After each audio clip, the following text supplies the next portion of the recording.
We're back on the Sportsnet YouTube channel covering this ridiculous day of free agency. Last video, I said it was the eye of the storm, and I think I was exactly right, because after the move started trickling in a little bit, an explosion of huge, big money deals. We're going to start with the LA Kings, but this is a big Seattle Kraken video.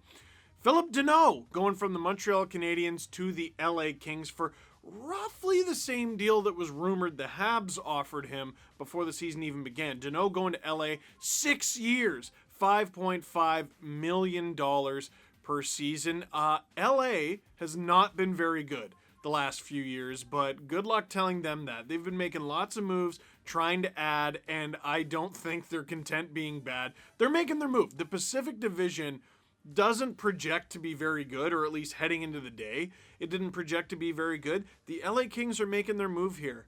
They're a team with championship DNA that doesn't like this whole basement dweller thing, so they're really going for it. Speaking of going for it, $3.5 million per season for Alex Edler, leaving the Vancouver Canucks after years and years going to the LA Kings. Now, I'm just shooting the video because there was argument over whether it's a 1-year deal or a 2-year deal. The fact of the matter is, Edler had 8 assists last season and no goals and is on the wrong side of 35. But they're not getting him for that, are they? He's over 210 pounds and he's 6'3". That is what the LA Kings value in him, apart from all the experience that he brings. Now, the big signings for the Seattle Kraken. They go into free agency with like $30 million worth of cap space, and today they spent it. Grubauer, PhilIpp Grubauer, who was nominated for the Vezina Trophy, was with the President's Trophy winning Colorado Avalanche. He's going to Seattle, presumably to be their starter with Chris Driedger backing up. That's a pretty good tandem. 6 years, $5.9 million per. Not bad at all for a guy who once backed up Braden Holtby en route to the Stanley Cup. You might remember he began that cup run as Washington's starter. PhilIpp Grubauer really cashing in on the best year of his career, frankly. Jaden Schwartz, also rumored with Seattle for at least a couple weeks. They finally find a way to get it done. 5 years times $5.5 million per. So we talked about Grubauer coming off an extremely good year. Jaden Schwartz, not so much. He's had the scoring touch, the playmaking touch in years past, but his production was actually down this past season for the St. Louis Blues. St. Louis Blues kind of had a down season in general. Wonder if he's given top-line minutes, if he can fight back with the Kraken. And also, Alexander Wennberg, 3 years, $4.5 million per. He was part of the Island of Misfit Toys crew with the Florida Panthers. Didn't really work out toward the end of his tenure in Columbus. Goes to Florida, his production goes up, and now he's joining the Kraken on a big payday, and they're going to have to rely on him heavily because the Kraken are supposed to begin the season without Yanni Gourde, who's going to be out recovering from surgery. So big opportunity there for Wennberg. Big news out of Ottawa. It's not a free agent necessarily. It's actually head coach DJ Smith. He has done wonders with the Ottawa Senators. They didn't do that great in the standings last year, but they did do really well outside of the first month, and they seem to really enjoy playing hockey. DJ Smith seems to be instilling a great culture there, or at least a very positive atmosphere with the Ottawa Senators. At least from the outside looking in, he's embraced everything about the team. 2-year contract extension for him. Another guy getting a 2-year deal there is Michael Del Zotto, now on his 8th NHL team. He's been pinging around a lot in recent years. Eric Holla is joining the Boston Bruins. 2 years, $2.375.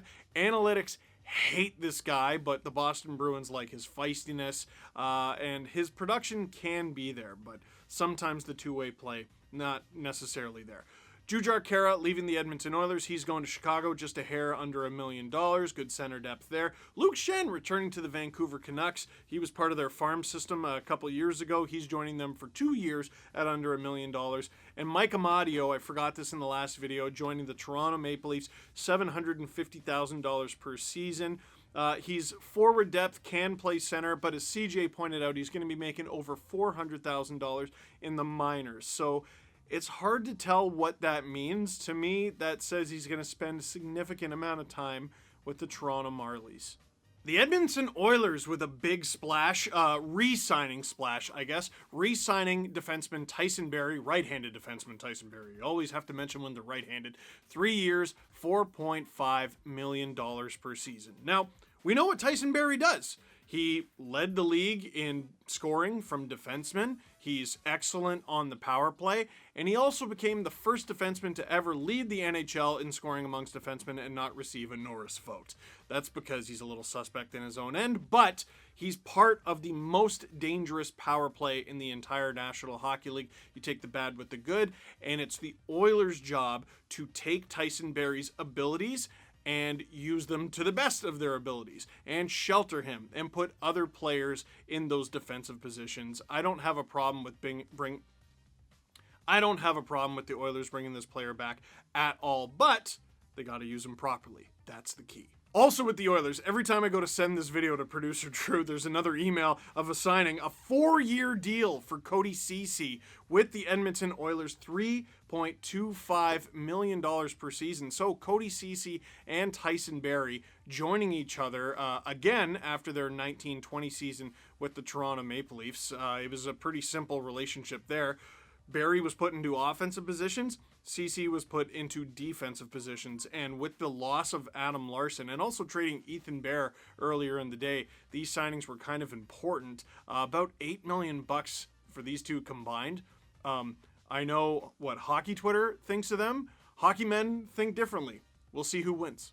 So, what do you think about these signings? Leave a comment in the comment box down below. But for now, that is it for this one. Thank you very much for watching. Click like if you like this video. Click subscribe if you really liked it. Tell all your friends that there's a playlist for all these videos. This is the 5th one we've done today, and I'm sure I've missed some moves while I was filming this, so I'm going to get back to work.